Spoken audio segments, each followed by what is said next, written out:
Well, good evening, my fellow Gators. It is so good to be home in Gainesville. I have had the chance to speak at some incredible rooms and have received some truly incredible honors in my recent years, and now standing here 8 years after graduation fills me with a sense of pride that I have really never had. And that's exactly what we're here to talk about tonight. Pride. Pride in ourselves as individuals, pride of the orange and blue in our veins, pride of the community we build here together in Gainesville and in the world. So the theme of this year's Pride Awareness Month is a sense of community. And community has become one of my favorite words in our language. You can define your community in countless ways, but when you're part of the gay community, and yes, we are all part of the gay community, whether you are openly gay yourselves or if you're a supporter or ally like our friends and family and colleagues and faculty who are here tonight, when you are a part of this community, you are inherently a part of a family. So it's necessity that at times like this, when I talk about the family that we're in, I mention openly gay writer Armistead Maupin, who said that we live with two families, our biological family, the one we're given, and our logical family, the one we choose. While the families we're born into may not always be as supportive or understanding as mine own has been, and I am so grateful that they're here with me tonight, the one that we choose to make for ourselves is where we get our first look at the community that lets us live as freely and openly as we have always wanted to. So by choosing to be ourselves, by surrounding ourselves with the community and family of our choice, we are actively changing the definition of the word community and showing our family, our friends, our neighbors, and those who probably didn't understand us in the first place, our truest selves. So just a few weeks ago, I was standing about 100 feet from Patti LuPone at the HRC dinner in New York. If you know musical theater and you know me, I was freaking out a little. So she said something that has echoed in my heart ever since. She said, now, in this new century, when we hear gay, we don't think of death and dying. We think of marriage equality and living. Well, the room went bonkers when she said it. Tears were shed. Hugs were thrown around. She told a very real story about love and compassion, and that's exactly what we're here to do tonight and throughout all of Pride Awareness Month. Tell our stories. So among the reasons that I became an LGBT advocate, particularly for young people in need, is because of how relatively easy I had it growing up and how unusual that story is. So I grew up just a few hours south of here in Broward County, Florida. Yeah, that's right, make a little noise. And I'm not sure if it was being the youngest in the family, being the star of the nightly talent shows in the living room, or when I first discovered acting, but I realized I really liked being heard. And that's what brought me to UF. Like a lot of you, I would imagine bright futures made it possible for you to thrive here, and thrive I did. My time at UF was so special to me.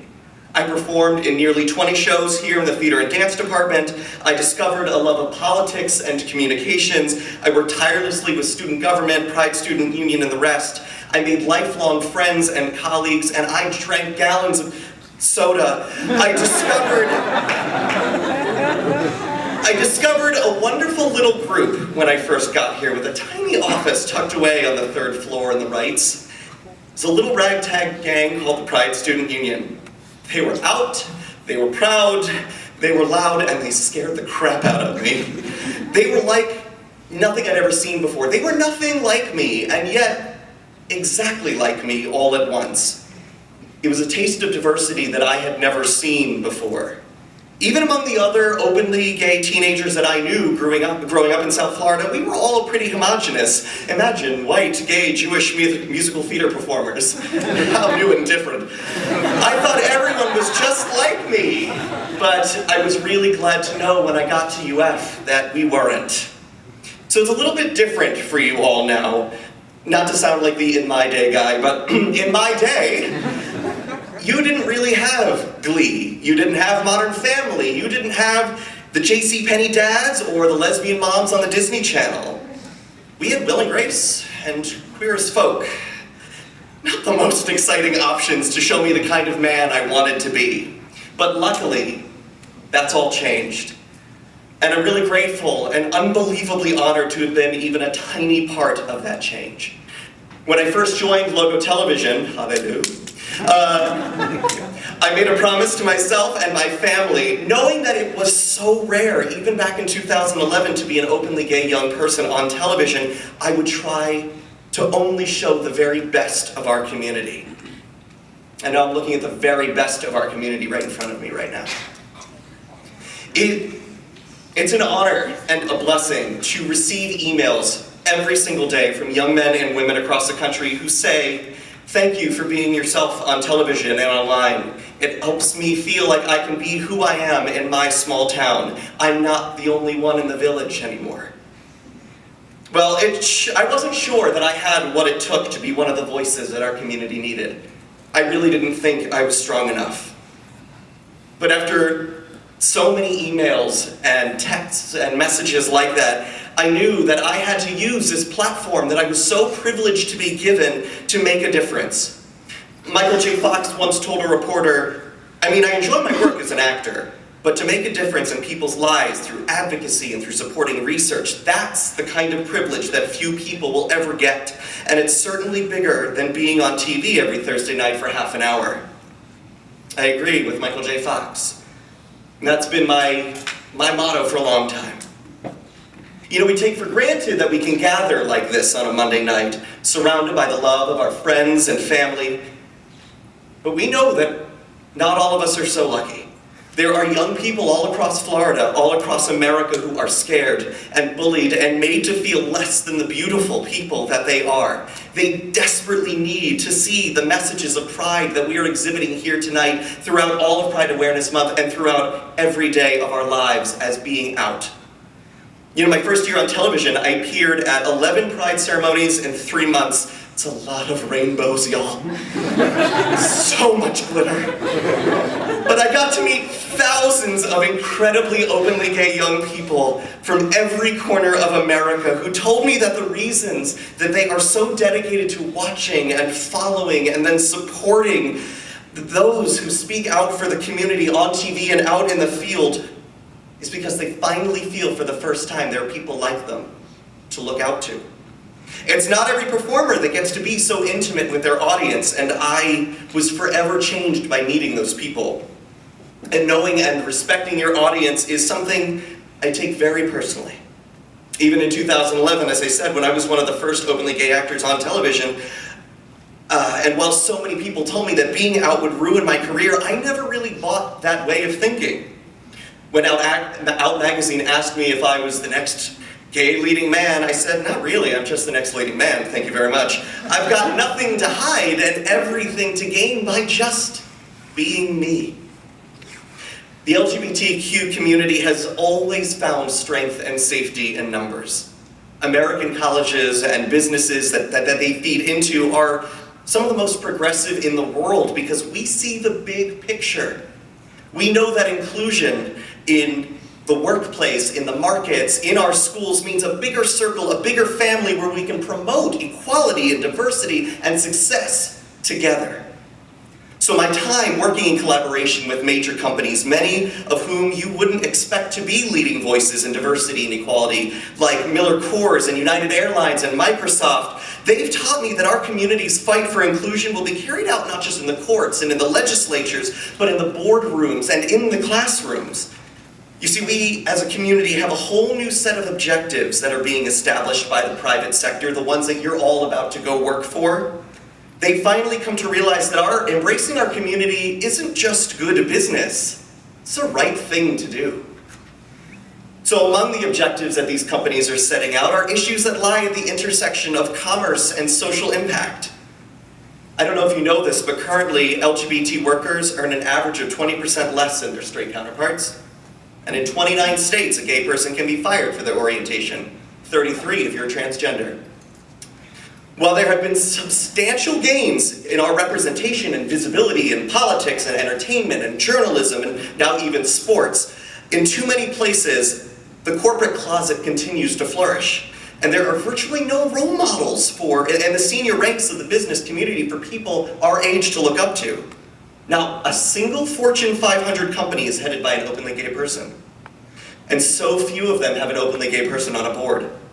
But that's why I'm working with groups like the National Gay Lesbian Chamber of Commerce and Start Out to change those numbers and ensure that every single young person, like all of you, will never be prevented from achieving their dreams because you've chosen to be who you are. So by stripping away those barriers of fear and mistrust, schools like UF and our community partners fulfill the promise of the American dream that any person, regardless of where they come from, what they believe in, who they love, is vital and matters. This is a theme that I have become very intimately acquainted with. Just about a year ago, I was sitting at the National Gay and Lesbian Chamber of Commerce dinner in DC. I had just given some remarks on the state of the gay community and hosted the most successful live auction they've ever had. Thank you very much. And that's when Judith Light, y'all know her? She's the mom from Who's the Boss? She came to me and she said, "You're the future, kid. I don't know what you're gonna do, but it's gonna be huge whenever you do it." So my eyes at some point stopped watering and my hands stopped shaking, and I finally got the nerve to hug her, and I asked her, "So, Judith, Miss Light, Judith, whatever, what do you mean?" And she told me that it's people like me that keep her fighting for the community. She said that she got involved with the gay community because she has lost too many of her friends to AIDS. She lost too many people who could have made a difference, and that someone has to. It's not just me, it's every single one of you too. Well, when Angela Bowers tells you to do something, you darn well do it. So taking her words of encouragement, and the encouragement I took from seeing so many business and political leaders in a room like that, coming together for the gay community, I made a choice. I knew then and there that I really was put here for something so much bigger than I ever had planned. So that's how I got involved in this work, and that's the work I want to continue doing, and I hope to keep doing it for a long time. So from this podium to many more, who knows? One day we may be talking with Congressman Lovitz, and I hope to join you again that day. Serving our community and all communities in need is what gets me out of bed every single day. It's why, for the moment, I've left a very successful career in performing to work as a consultant and media advisor to nonprofits and community groups and major companies who want to improve the visibility and the efficacy of our community. We're so lucky to be able to live our lives so openly and unashamed. And it is up to all of us to put our energy together to uplift all of those who don't have it as lucky as we do. We now know that 17 states allow us to get married, but that leaves us with 33 states that need our help.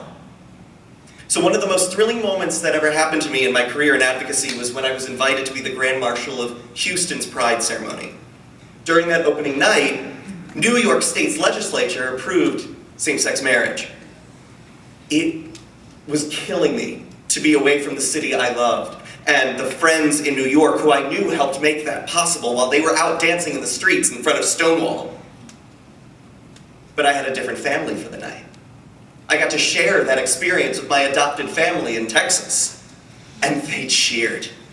And we danced, and we cried, and we celebrated our brothers and sisters up in New York, knowing that one day we were going to do that in Texas, and we are going to do that in Florida, and we are going to do that in every state in America, aren't we? That vote in New York and subsequent votes and referenda since have proven that a strong and dedicated will of our community will bring about change. So rather than waiting for someone to lead us, get out of these chairs and start leading. Whether we mentor someone who's coming to terms with their identity, marching for rights or research, volunteering at phone banks, or speaking at schools or churches, we each have the power to start a movement in our backyards. And believe me, those movements grow, and they become the kind of change that make us all proud. So how do I know that? Well, let me back up a little bit and tell you how I actually got involved in all of this. So back when I was working for Logo, that was the first time I ever saw social media in action change the world. I was on jury duty in 2011 in New York City. And from a simple Facebook post, my story traveled the globe. It appeared on sites as far-reaching and varied as the Village Voice to Perez Hilton to CNN and everybody else. The positive response that came from that was overwhelming. I received over 2,000 emails and calls from friends and strangers thanking me for what I'd done. But I had never intended to be an activist that day. Like I said on MSNBC after that happened, I was just a young man who saw a little bit of inequality and felt like saying something about it. So what happened was I sat for 2 days of jury duty questioning, thinking I was just gonna have to serve law and order like everybody else. But the judge went person by person and said, "Do you think you can be an impartial juror?" And I don't know where the chutzpah came from, but I said, I can't be an impartial juror right now because as a citizen in a state where you want 100% of my taxes for less than 50% of the applicable laws, I just don't see how that puts me on a jury of my peers. So, chutzpah aside, I sat down, shaking, and didn't quite know what was coming next. There were a lot of high fives and cheers from the people near me.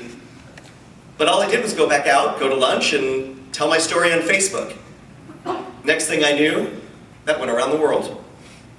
I had inadvertently started a campaign encouraging other gay and lesbian citizens in states without marriage rights to make such a statement. I learned that around the country, others around the country that were feeling the same way were putting just a little civil disobedience to work. May or may not get anyone out of their required public service, but it did make a very real statement that where responsibilities fulfilled don't come with the full benefits of citizenship, that person is very much a second-class citizen.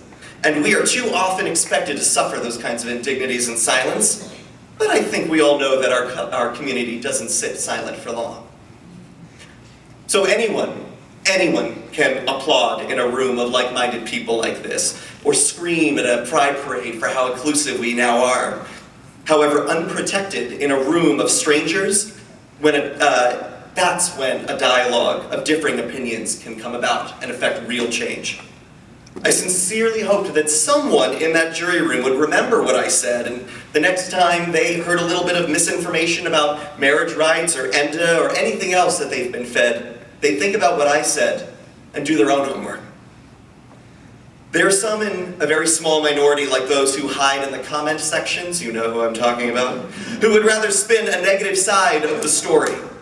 The divisive side of our community shows its very ugly head during some of these times, during the times when we should be standing together, realizing that the status quo excludes not some, but all. We can be so cruel to our own, and it's up to us to help make that better. So, from that one act of simply saying what was on my mind, whether I wanted to or not, I became an activist.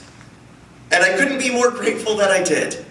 Although almost immediately I was receiving invitations from GLAAD and the Trevor Project, the Chamber of Commerce, GLSEN, you name it, to come speak and fundraise and try to tell my story and help other people become accidental activists.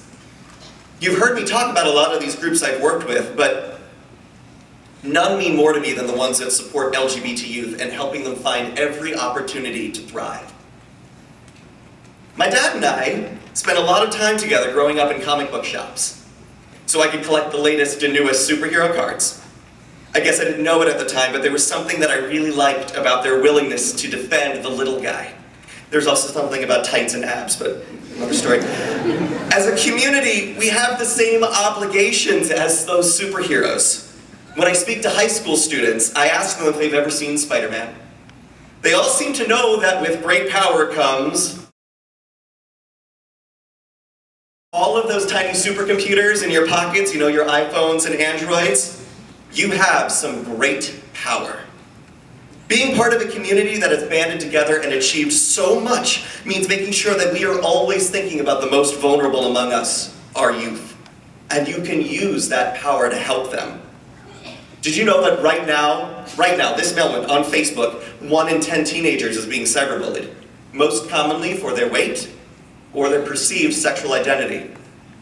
1 in 10 is just a statistic. It's just another number. But what if I told you that translates to 800,000 kids? being bullied right now.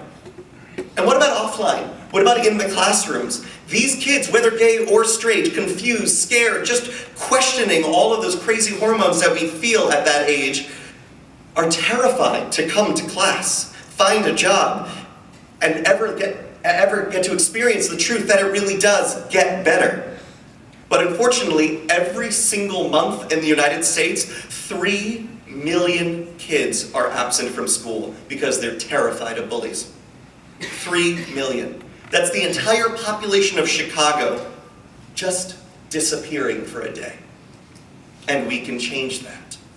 Everyone in this room has felt alone or scared or unsupported. And we can't let the next generation continue feeling like that. Us to just speak out for our community. But each and every one of you can be an active advocate for change just by using your voice in some small way, in life or online. Think about this. Every 60 seconds, there are 1,500 new blog posts, 600 YouTube videos, 695,000 status updates on Facebook. I don't care what you're eating. I do care what you're defending. If just 1% of those were promoting some cause like equality, think how much more interesting the dialogue online would be and how much less Kim and Kanye we would have to put up with. One of the many things I love about social media is that it's the great equalizer.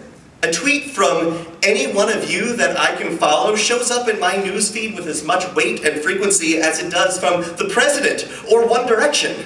Similarly, oh yeah, they're great, follow them. Similarly, television and films have helped equalize our community by keeping our issues front and center.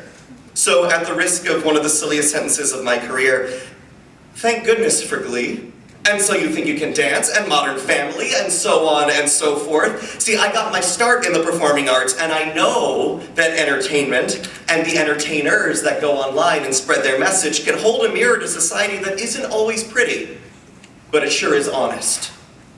Say what you want about show tunes on primetime, but shows like Glee and Smash give it to you how it is, and they don't once apologize for it. Not that the singing and dancing part is that great, but the teenage angst that goes with it, and trying to figure out who the hell you are? Yeah, we've all been there. Glee, which is on Fox, probably among the most uptight, backwards networks on the air, puts a boy in a dress right next to the straight couple figuring out a pregnancy scare. The situations are real, and they're happening in schools, probably like the one that you came from before you came to UF. I once wrote an article for the Huffington Post that went so viral so quickly my head spun. I was congratulating Gen Y and Gen X, which is most of you, about how great you are at embracing diversity and banishing stereotypes. As I said in that article, whether you're gay or straight or anywhere on that spectrum, in high school or college, you're experiencing one of the most horrible times in your personal life. Even the coolest jock among us questioned all the weird stuff we were feeling inside. We all went through those rough times. So take the lowest low you ever felt and add the fear of being kicked out of your home, expelled from your school, and all the stories of hell and brimstone that you've been fed day after day. And then remember the kind of compassion that you just felt for that split second for that story. And know that it's that compassion that makes your generation and our generation the one that's going to change everything. Gay actors in movies were giggled at for being those guys, but now Zachary Quinto is kicking butt in outer space, and Wentworth Miller is possibly one of the coolest bad guys I've ever seen, and no one cares who they're sleeping with. It's certainly not hurting their popularity or their TV shows. It's all because we care about the content and their character, the way we should. And in both cases, we're learning to do that with our own lives. We are a generation that is so over labels we could spit. It seems like everyone here is experimenting with everything, and the last thing that we want is to be put in tiny little boxes for somebody else's statistics. So with people coming out every day in pro sports, from the WNBA to the NFL, these sports, for example, don't become any less great to cheer for. They become all the more awesome because they're finally starting to look like their fan base. And there's no turning back now. Inspiring actress Ellen Page, who you all know just recently came out and we welcomed into our community at a recent HRC dinner. I'm inspired to be in this room because every single one of you is here for the exact same reason. You're here because you've adopted as a core motivation the simple fact that this world would be a whole lot better if we just made an effort to be a little less horrible to each other. If we took just 5 minutes to recognize each other's beauty instead of attacking each other's differences. It's not hard. It's really a much easier and better way to live. And ultimately, it saves lives. But then again, it's not so easy. It can be the hardest thing because loving other people starts with loving and accepting ourselves and those that we consider the most different. I know many of you have struggled with this. I draw upon your strength and your support everywhere I go and travel and speak. You are why I do this. I'm here because I'm gay and because maybe I can make a difference to help others have an easier and more hopeful time. Regardless, for me, I feel a personal social obligation and responsibility to do this. I do this a little bit selfishly because I was so tired of lying by omission.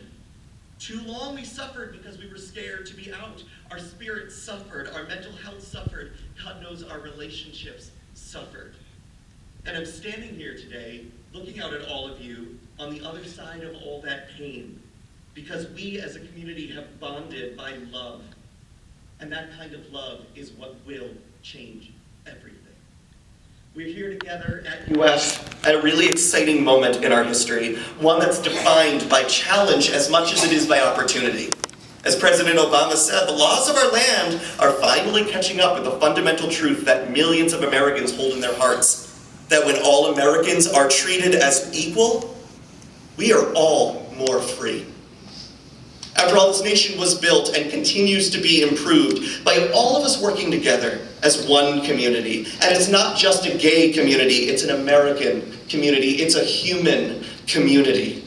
Paraphrasing Attorney General Eric Holder here, from the suffragettes to the Freedom Riders, from Birmingham to Stonewall, our course has been determined and our future defined by those who act on the recognition that all are created equal. By those who understand that the country's diversity has always been one of its greatest strengths, and by those who prove every day that we as a people are made greater and wiser and stronger when we value the contributions of every citizen, gay and straight, bisexual and transgender, black and white, young and old, whether they live in Washington or Wyoming, Massachusetts or Missouri, whether they went to great schools like UF or FSU, whether they work in research labs or shopping malls, on Main Street or Wall Street, whether they contribute to our nations as doctors or soldiers, as executives or public servants, as scientists or Olympians. As long as we keep moving forward together, we will continue to rely on the passion and the expertise and the steadfast commitment of groups like PSU and PAM and the dedicated advocates among yourselves. Important life-changing work is left to be done. And we know from our history that the road ahead will be anything but easy for all of us. But as I look out at this ballroom, at so many young leaders who are helping build and take part in a community movement that is truly historic, I can't help but be confident in our ability to keep moving toward the greatest America anyone has ever seen. That we will finally live up to the dream that we have all set forth for each other, that we will prove that it does get better, that the sense of community that we see in this room tonight will thrive and flourish long after you graduate to the next generation and the countless generations of openly gay and lesbian students that come to UF and no longer need the labels. So thank you. Thank you for your hard work, your dedication, your commitment to everything that we're trying to do in this school and in our community. Thank you for inviting me back home.